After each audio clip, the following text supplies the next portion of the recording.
Hello students, this is the fourth video on boilers.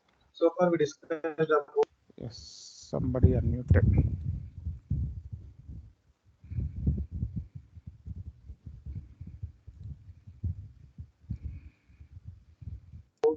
fire tube boilers and water tube boilers. Now we will discuss about high pressure boilers. These high pressure boilers are also comes under water tube boilers. Okay? So we have totally four high tube boilers: Lamont boiler, Benson boiler, Loper boiler, and Williams boiler. We will discuss one by one. Now coming to the Lamont boiler. Now you can see the figure. It's very clumsy. I'll explain one by one. So the extra thing here, uh, see, this is your furnace, the vertical one. Now here the furnace is vertical. Actually, this Lamont boiler comes under forced circulation internally fired high pressure boiler. So here the firing nothing but the furnace is located within the boiler, and this is the side view anyhow. Now you can see the tubes. These are the water tubes. In the side view you are able to see as circuits. Okay. Now coming to the starting. Now this is the air blower, right? It takes the air from the atmosphere, and this air is used for the combustion of the coal. Okay. So what we generally before videos in boilers, directly you are taking the air from the atmosphere and we are using for the combustion process. Now what we are doing, we are sending the air through the air preheater. This is the air preheater. So the main purpose of air preheater is, so here the flue gases after passing through the radiant evaporator, they are passing through the convective evaporator, economizer, air preheater, then they will escape to the atmosphere. These are exhaust gases, right? So here the main thing is 100% heat removal of flue gases will not take place here, right?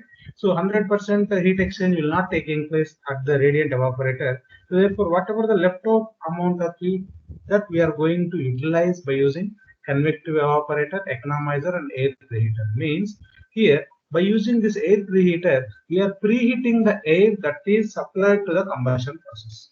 Okay, so means from here the air we are supplying to the grate, nothing but to for the combustion process. Okay, so that is one new component here, air preheater. It also comes under accessory. The main purpose of accessory is to increase the efficiency. This air preheater and economizer, these two comes under accessories of the boiler. The main purpose of these two is to increase the efficiency of the boiler. Okay, so the main purpose of air preheater is to preheat the air to preheat the air to the higher temperature so that the combustion rate can be increased. The combustion will be faster. So high temperature is liberated to the combustion. Now, so that is okay. Now, if you see here, in this one, this is a forced circulation boiler. Therefore, we are sending the water under pressure into the boiler. Okay. So water from the well is pumped through the feed pump.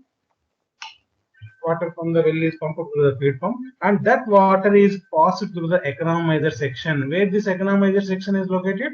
Within the furnace. If you see the color variation here, it is dark red and it is going to decrease. Means the temperature is more here and it is going to decrease if you move upward direction, right?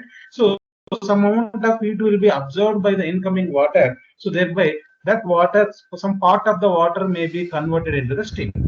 Okay, so from the feed pump, the water under high pressure is circulated through the economizer section. During this process, certain amount of heat will be absorbed by the water, thereby some part of the water will be converted into steam. Now, if you see here, from here the water plus steam is entering into the steam separating drum. Now, this circular one is called steam separating drum.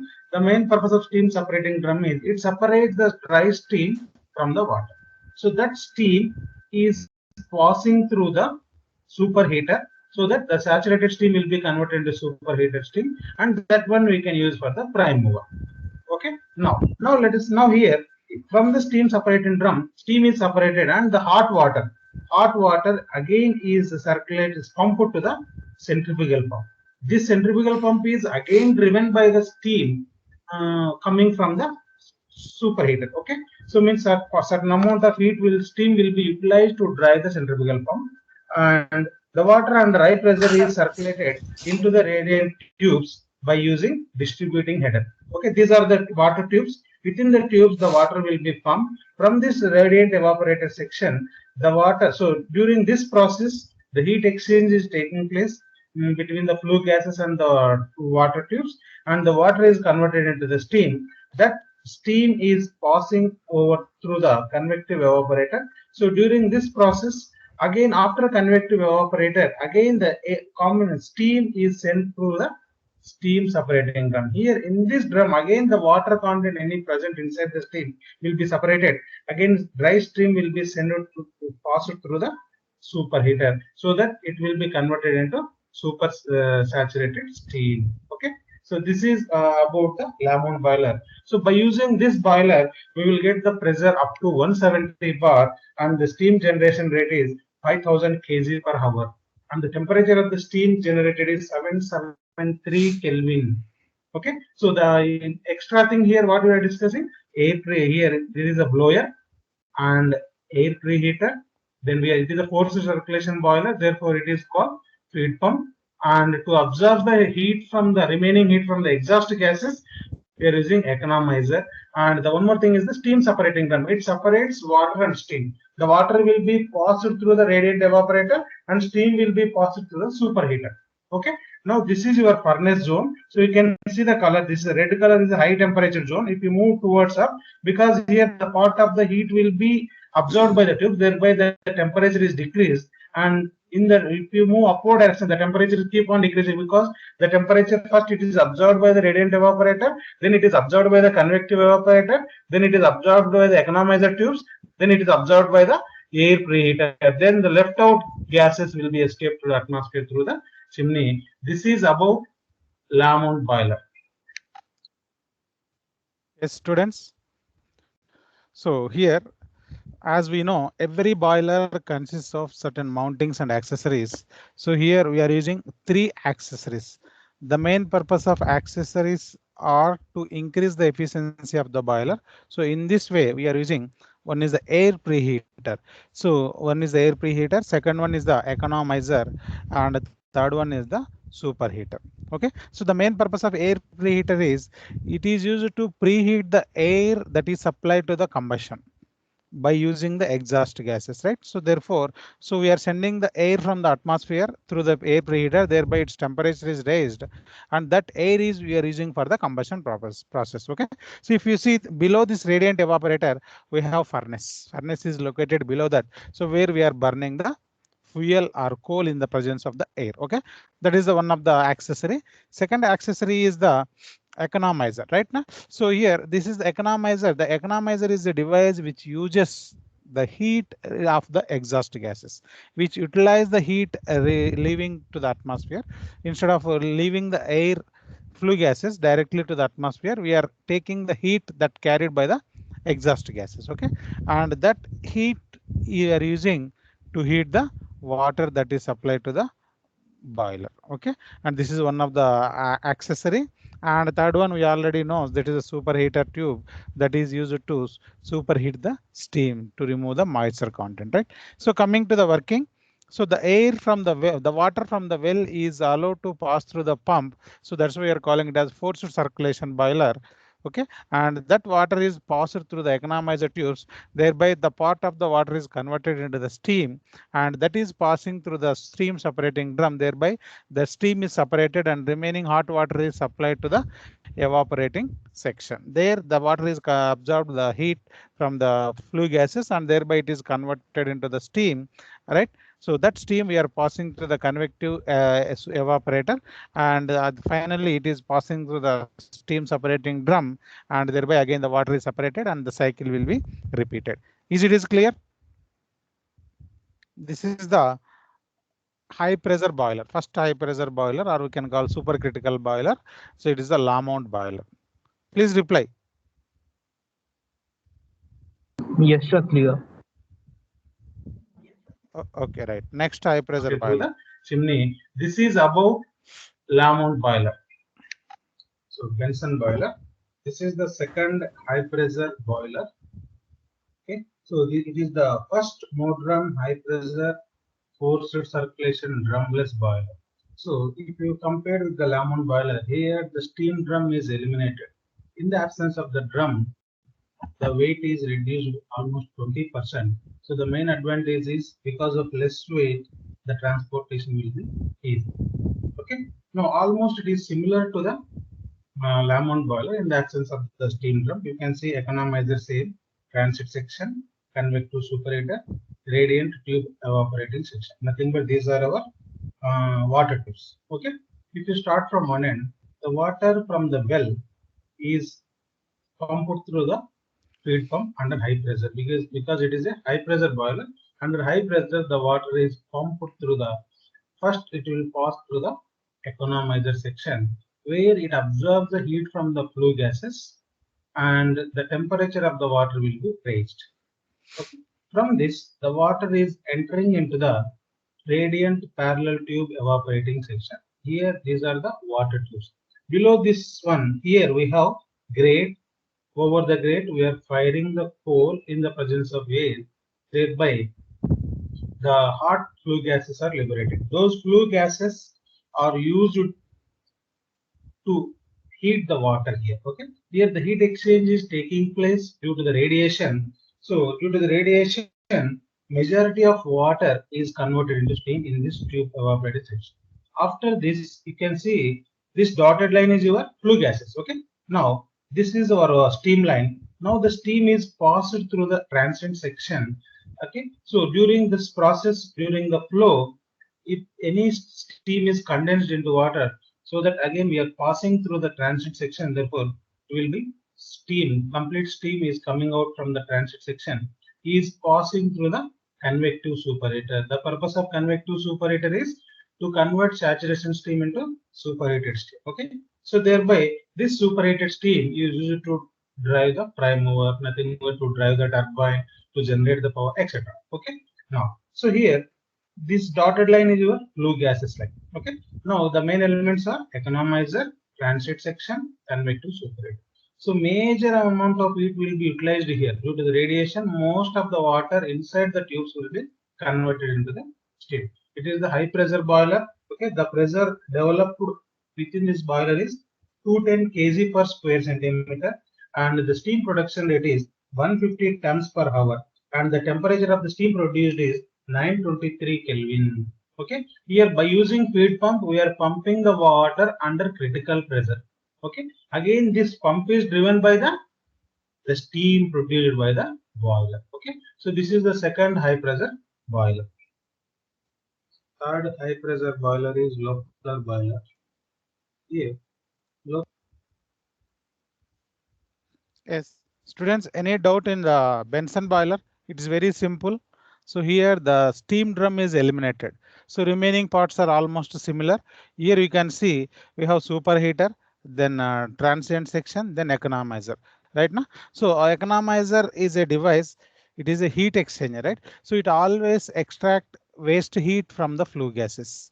If you use economizer or if you don't use economizer, what will happen? The flue gases will leave to the atmosphere.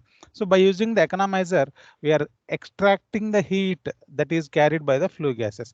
Therefore, so the water that is passing through the tubes is allowed to pass through the economizer tubes. Thereby, so the water absorbs the heat from the flue gases and it will be converted into hot water. And this hot water is allowed to pass through these other tubes. So because all high pressure boilers comes under the water tube boilers only, therefore the water is passing through the tubes and surrounding the tubes are surrounded by the flue gases. Okay, so this is the radiant parallel tube evaporating section, and below the tubes we are having furnace. Actually there we are firing the fuel. Okay, so therefore the flue gases that are coming by burning the fuel, right, are allowed to pass over the tubes of this section.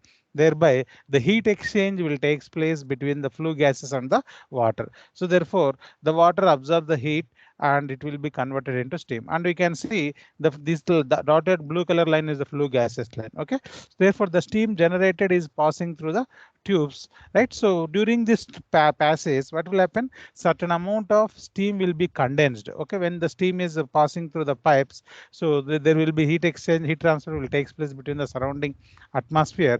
Therefore certain amount of steam may be condensed. Therefore in order to increase the dryness fraction, that steam is passed through the transient section, therefore it will be completely converted into saturated steam, and this saturated steam is passing through the superheaters, thereby it will be converted into superheated steam, and that steam we can use to drive the prime mover, that may be engine or turbine.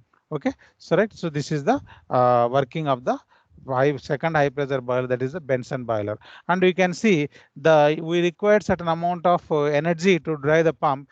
That energy can be taken by the steam. This superheated steam means certain amount of the portion of the steam will be utilized to drive this feed pump. Okay, so this is the second high pressure boiler. Okay, so this is the second high pressure boiler. Third high pressure boiler is Loeffler boiler. Here, Loeffler boiler is the advanced version of the Lamont boiler. The main drawback of Lamont boiler is the formation of salts and sediments on inner surfaces of the water tubes. Due to this, the heat transfer rate is reduced, and also the steam generation capacity is also decreased. Due to this, the overheating of tubes is taking place. Okay. Now here, the drum water tubes are eliminated here. Okay, to avoid the salt formation and sediment formation.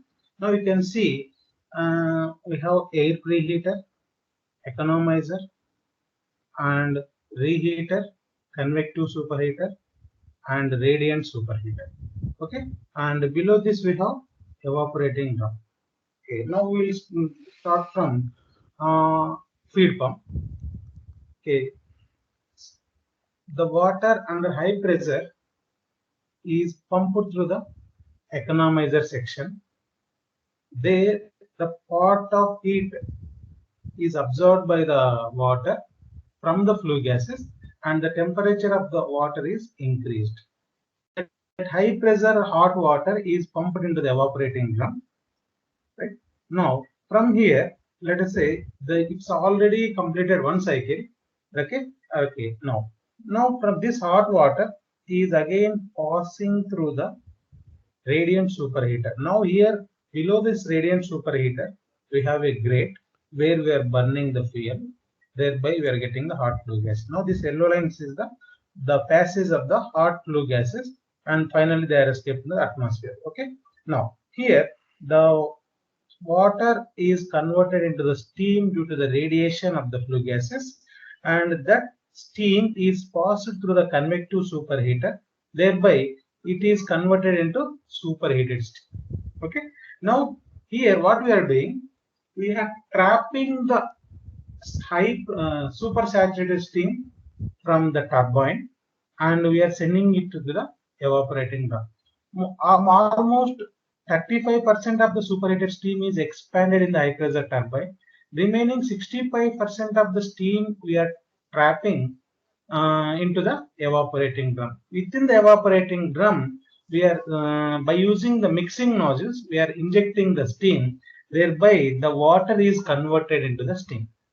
The steam generation rate of evaporating drum is always equal to the percentage of the superheated steam. Here we are trapping the 65% of the superheated steam. Thereby, we are getting the saturated steam almost equal to the 65%. So majority of the water is converted into steam within the evaporative drum. Okay, so this saturated steam is again passing through the radiant superheater. Thereby, it will be converted into complete steam. Again, it is passing through the convective superheater. Thereby, it will be superheated steam. So, superheated steam. Okay. Now, 35% of the steam is expanded in the high pressure steam turbine. Okay. After expanding, due to the expansion, the pressure and temperature of the steam will be decreased. Okay. So, therefore, what we are doing, we are reheating the steam by using steam reheater. After expanding the 35% of the steam, that steam pressure and temperature will decrease. That will be again reheated within the steam reheater. Again, we are expanding that steam in the low pressure turbine. Thereby, you are getting some more work. And remaining after exhaust from the low pressure turbine, we are condensing the steam into the water. That water again we can reuse as the feed water. Okay. Now, here, as usual, we are using the air blower blower will suck the air from the atmosphere, and the air we are passing it over the air preheater. Air preheater is a accessory. Economizer is also a accessory. It will increase the efficiency of the boiler. So the air leaving the air preheater is having high temperature. Okay. So the main advantage of using air preheater is the combustion efficiency can be increased, because if the air is dry, the rate of burning will be high. Therefore, high pressure temperature gases will be liberated from the combustion. That is the main advantage of air preheater. Okay, by using this, we can produce 100 tons per hour of the steam at a pressure of 140 bar. Okay, so this is about loafer boiler. Yes, any doubts in this one? Very simple. Okay, so the only thing is here we are doing is we are trapping certain portion of the steam. Instead of expanding 100% of the steam in the high pressure boiler, so we are trapping 65% of the steam. That steam we are using to heat the water. Thereby the water is converted into the steam. Again the cycle is repeated. And one more thing is here is we are using two turbines. One is high pressure turbine and second one is a low pressure turbine. The steam after expanding over the blades of the high pressure turbine, automatically the quality will decrease, that is pressure and temperature will decrease. Again that steam we are reheating in the reheater, and that low pressure steam is allowed to pass through the second turbine, that is a low pressure turbine.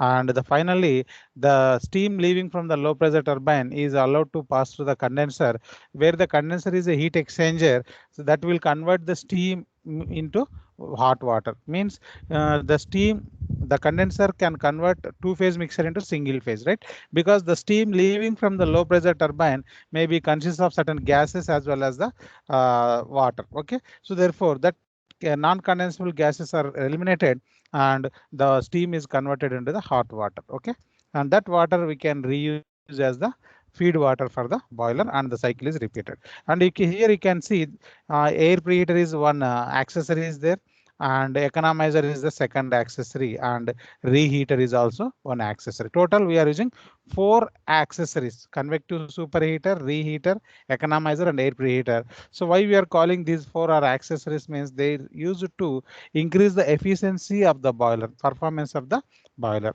Apart from that, we are having pressure gauges, manholes, okay, feed check wall. These are all the mountings. Mountings are for the safety purpose we are using. This is the third high pressure boiler. The fourth high pressure boiler is the Velox boiler. It is a pressurized combustion boiler, because we are sending the air under pressure by using axial compressor. This axial compressor is again driven by the gas turbine, and this gas turbine is driven by the flue gases. Okay, so that is the reason we are calling it as high pressurized combustion boiler, because the air is supplied under pressure. The main advantage of sending the air under high pressure is the heat transfer rate will be more if the velocity of the gases are more. If the gas velocity is greater than sound velocity, means the heat transfer rate will be more because of the sonic conditions. If the gas velocity is less than sound velocity, that is subsonic condition. If the gas velocity is greater than sound velocity, it may go supersonic also. Okay, so that is the reason the heat transfer rate by the flue gases will be more because of the higher velocity of the flue gases. Okay, now coming to here, the feed pump, as we know, it is used to supply the water under high pressure, and it is passing through the economizer tube, and this blue dotted line is the flue gases line. So during the passage of water through the economizer, it absorbs the heat from the flue gases, and the water will be converted into hot water.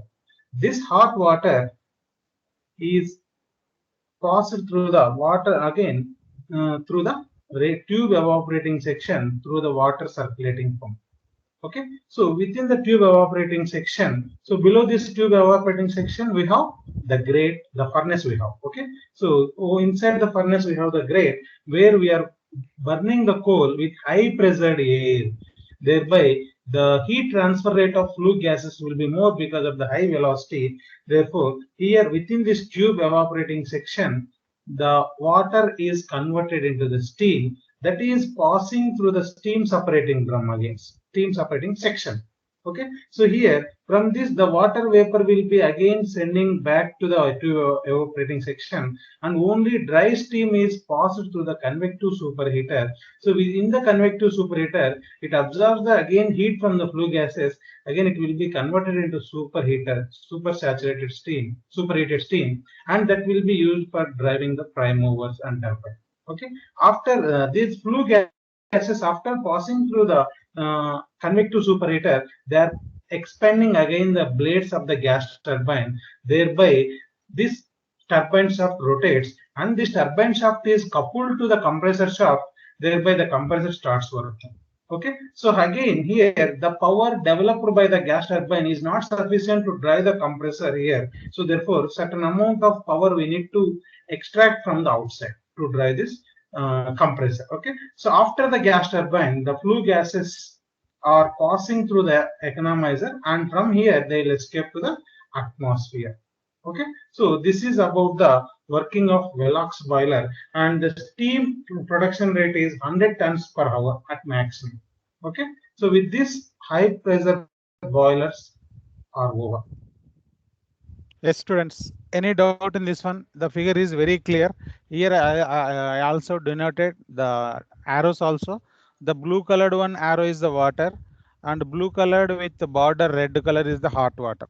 Means when the water is allowed to pass through the economizer tube, what is happening? The temperature of the water is increased. Therefore, we are calling it as the hot water. That hot water is allowed to pass through the water circulating pump, and it will send this hot water to the evaporating section, where these are the water tubes. Within the tubes, the hot water is passing, and below the tubes we are having the furnace. Therefore, the flue gas is liberated by burning the fuel or coal in the presence of high pressured air. Here we are calling it as high pressured combustion boiler, because we are not supply directly, we are supplying not atmospheric condition. We are increasing the pressure of the air before sending into the furnace. So for in that purpose, for that purpose, we are using axial compressor. This axial compressor compresses the air. Actually, what is the purpose of compressor? It takes the air from the atmosphere and it increases the pressure of the air. The same way here, axial compressor. Okay, so along the axis it will compress the air, and that high pressure air is supplied to the furnace for firing the coal. Okay, so therefore we are getting hot flue gases under high pressure. That will those gases are allowed to pass through the tubes, and thereby the heat exchange or heat transfer will take place between the hot flue gases and the water. Thereby the water is converted into the saturated steam, right? So that saturated steam is allowed to pass through the steam separating section. Is if the steam contains any water content, that will be separated in this drum, and only dry steam is supplied to this line, and this dry stream is allowed to pass through the uh, convective superheater. Thereby it is converted into superheated steam, and that can be used to drive the turbines or drive the engines, anything, right, to drive the prime movers. And the gases, the flue gases, after passing through the tube evaporating section, they are passing through the convective superheater.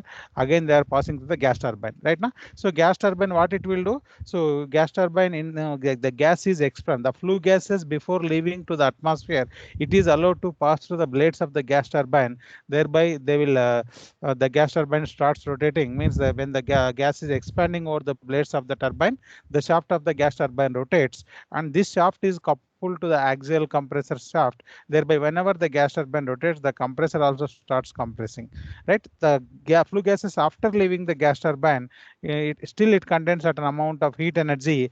That heat energy is again passing to the economizer. Therefore the again heat exchange will take place between the water and the flue gases, and finally the flue gases are escaped to the atmosphere.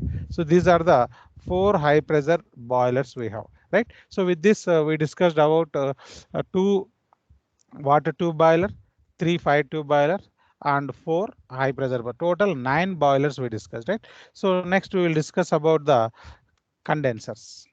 Any doubts in boilers, please ask me.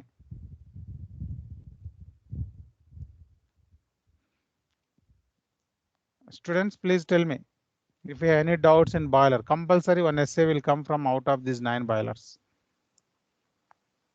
You need to practice the diagram. Working will be almost similar for all the boilers. Yes or no? Working will be similar. For every boiler, furnace will be there. And if it is a water tube boiler, water tubes are there. If it is a 5 tube boiler, 5 tubes will be there. Those flue gases are, if it is in case of 5 tube, the gases will go inside the tubes. If it is a water tube, the gas are flows outside the tubes. Okay. So these are so that the heat transfer will take place and water will be converted into steam. Right. Apart from that, we are having certain mountings, that is the pressure relief wall, steam stop wall, okay, and anti-priming pipe and feed check wall, blow off cock, right? And these are the mountings, they are used to for the safety purpose. And apart from that, so you can see superheater. Superheater is the accessory we used in the water tube boiler. And apart from superheater, we used economizer and air preheater and convective superheater. These are all accessories we can find in case of high pressure boilers. They are used to increase the efficiency of the boiler. Okay. And yesterday some I think one of the student asked the specifications of the boilers. We will see those specifications.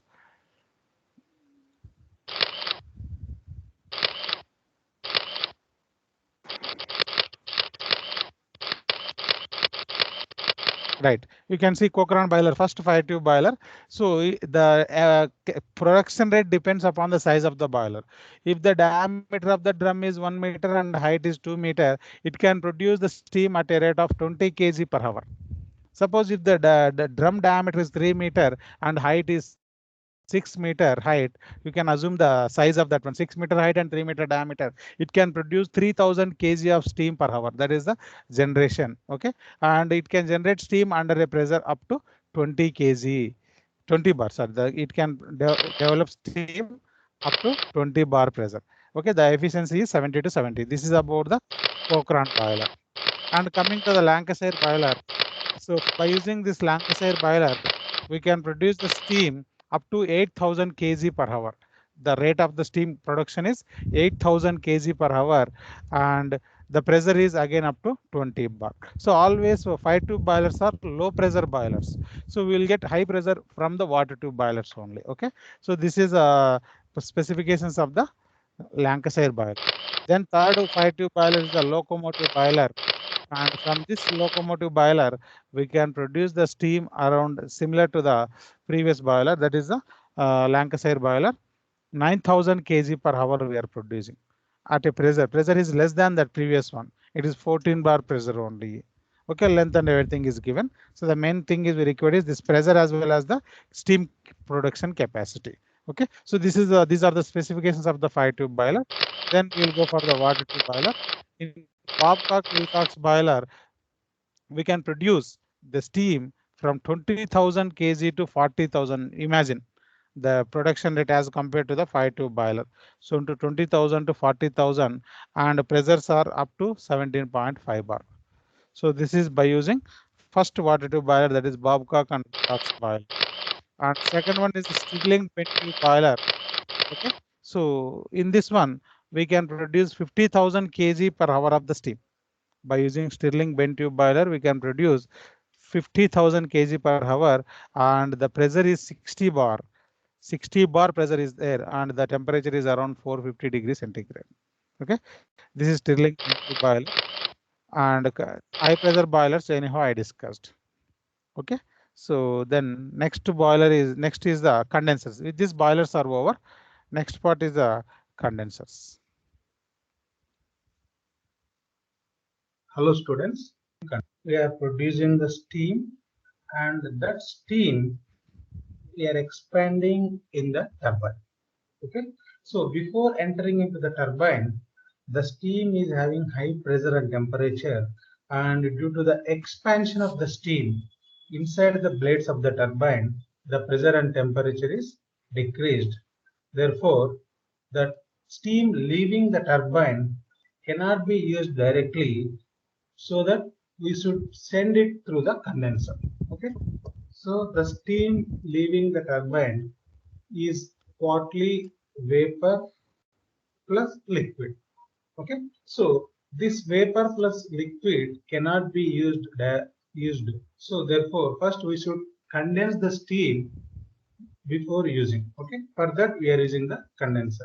Condenser is nothing but a heat exchanger in which the exhaust steam from the turbine is condensed by means of the cooling water at a pressure below the atmospheric pressure.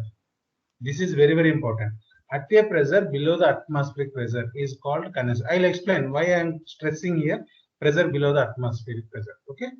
Now, here means in the condensation process, the steam is condensed into the water at a pressure less than atmosphere, and this condensation can be done by removing the heat from the exhaust steam using the cooling water. During this, the working fluid changes its phase. So before entering into the condenser, the exhaust steam is in the vapor state and it is converted into the liquid state by rejecting its latent heat.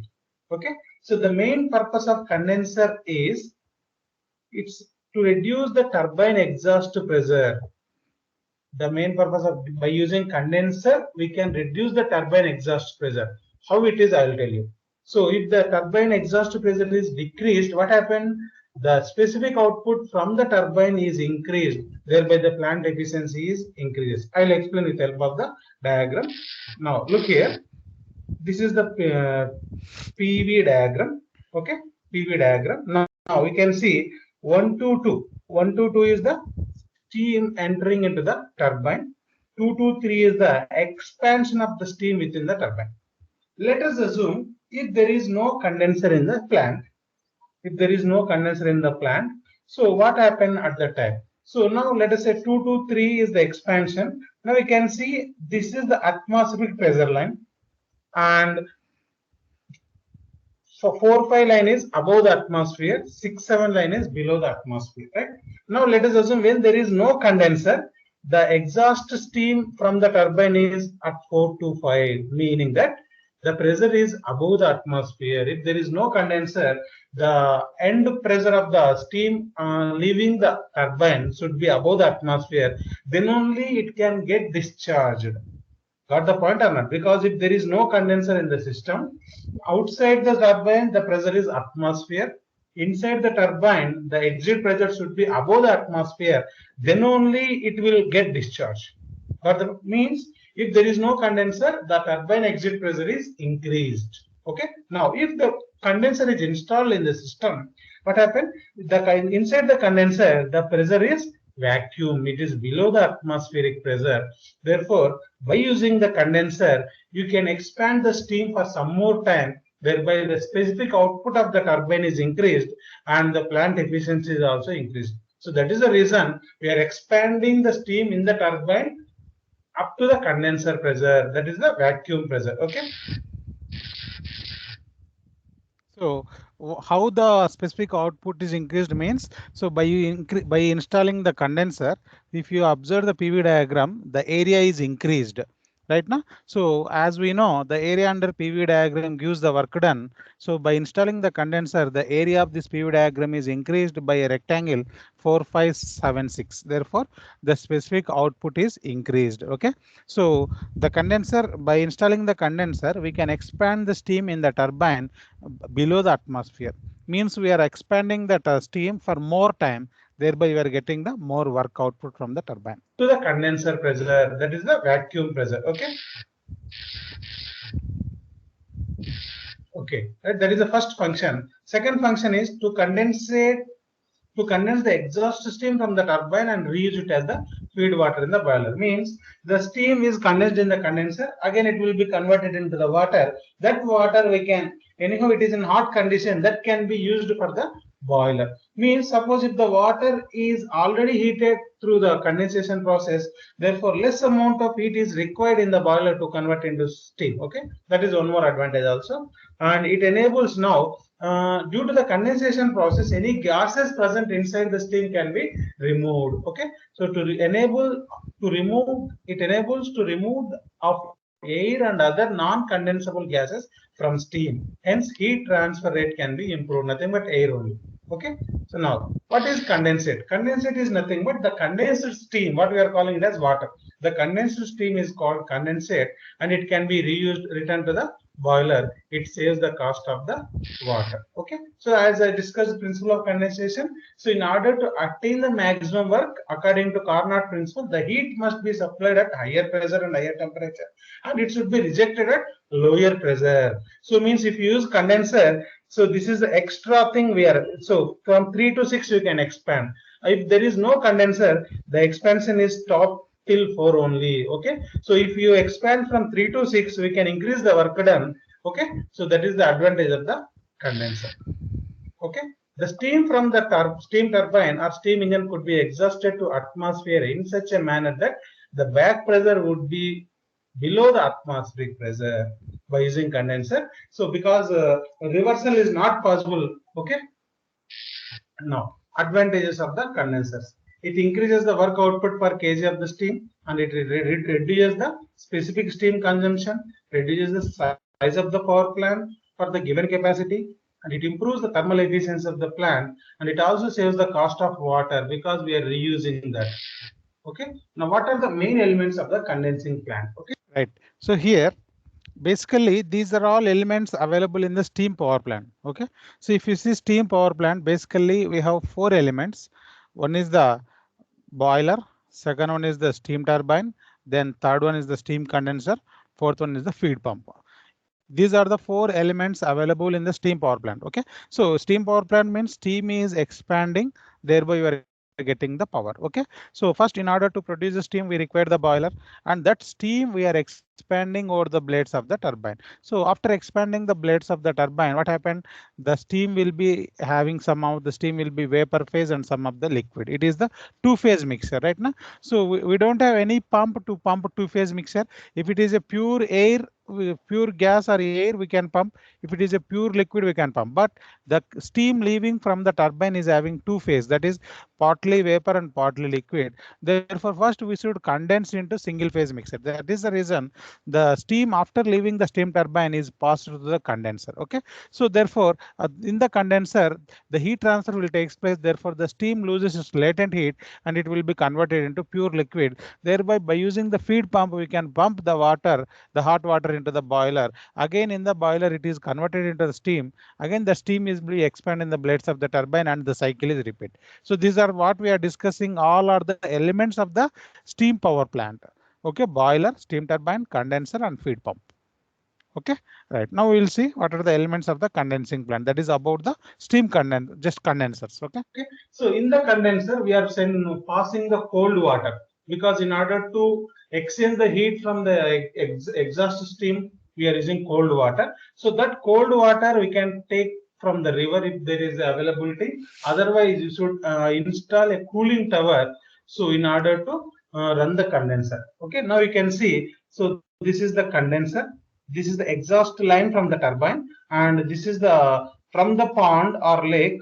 We are using the pump, and through the filter cooling water is entered, and the hot water, after exchanging the heat from the exhaust into the water, it is like heat exchanger. Okay, now the hot water is again we are sending into the lake. So due to the condensation process, the exhaust stream will be condensed and it will be collected into the hot well, and by using feed pump we can pump this water to the boiler. Okay, so what are the elements here? One is the circulating pump, and circulating pump is to pump the cooling water to the condenser, and the condensate extraction pump to extract the condensed steam to the from the condenser to the hot well. And one more is required, air extraction pump. So during condensation, non-condensable gases can be removed by using air extraction pump. Okay, Right. I have one doubt over here. Why we are using condensate extraction pump? Anyhow, the hot well is located below the condenser, even though we are using condensate extraction pump. Can anyone answer this?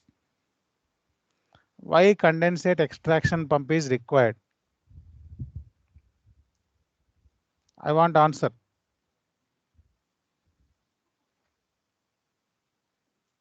Anyone? Are you there? All of you? Yes, sir. Yeah. Why condensate extraction pump is required? Even though the hot well is located below the condenser. Right. The main reason here is, as we discussed, because of the condenser, the steam is expanded in the turbine below the atmosphere. Right now, below the atmosphere. Okay. So therefore, the pressure inside the condenser will be below the atmosphere, and the pressure inside the hot well, that is open, it will be atmosphere. Right now, therefore, the steam after condensing cannot be rejected to the hot well because there is no pressure difference, right? So therefore, what will happen here? Low pressure, here high pressure cannot be discharged directly. Therefore, in order to occur that, we need to use some pump. That pump will suck the fluid from the condenser and that will be rejected into the hot well. Is it clear? Yes, sir. Right. And air extraction pump is to remove the non-condensable gases. Okay, during the heat transfer, there may be some air, whatever the air trapped inside, that will be removed from the condenser. So this is air extract. Now, these are the main elements of the condensing plant. Now, as I told, if there is no river besides the plant, you should erect a cooling tower. Okay, so cooling tower, it is a hyperbolic structure. So having troughs at different positions, means the hot water is entering at the top of the cooling tower. While it is falling from top to bottom, it exchanges heats with the surrounding atmospheric air. Thereby, it gets cooled, and that cooled water again we can reuse as the condensate. Got it? So this is the cooling tower. In the cooling tower, the main purpose of cooling tower is to cool the water coming out of the condenser, so that that can be reused as the condensate water. Okay.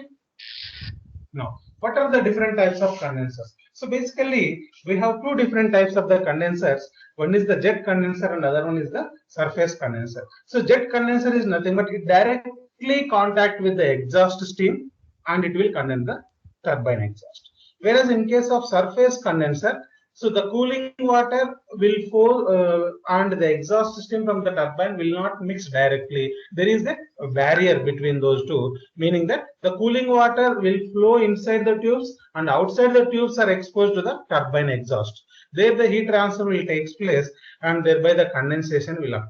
Okay. In jet condenser, direct contact will be there, and in surface condenser, indirect contact between the exhaust stream and the cooling medium. Okay. Now, so if you compare, in jet condenser there will be direct contact, and in surface condenser it won't be indirect contact. Okay, and condensation is due to mixing of cooling water, and here the condensation is due to heat transfer by convection and convection. As I already discussed in boilers, even it's similar to boiler only. In boiler, water is flowing through the tubes. Let us take water tube boiler. Water is flowing through the tubes, and outside the water is exposed to, outside the tubes are exposed to the hot gases due to the convection and convection heat transfer takes place. The same principle here. Condensation is due to the heat transfer by convection and convection. Here, here by using jet condenser, the condensate cannot be reused because any dust particle, any foreign material, any gases present, we cannot reuse. So, whereas in case of surface condenser, it is pure because there is no physical contact, so we can reuse it as the feed water. So, okay, now it is cheap and does not affect the plant efficiency in case of jet condenser. Whereas in case of surface condenser, it is costly because you need to install the system, and it also improves the plant efficiency. And there is no maintenance cost in case of jet condenser, it is low, and the maintenance cost is more in case of the surface condenser.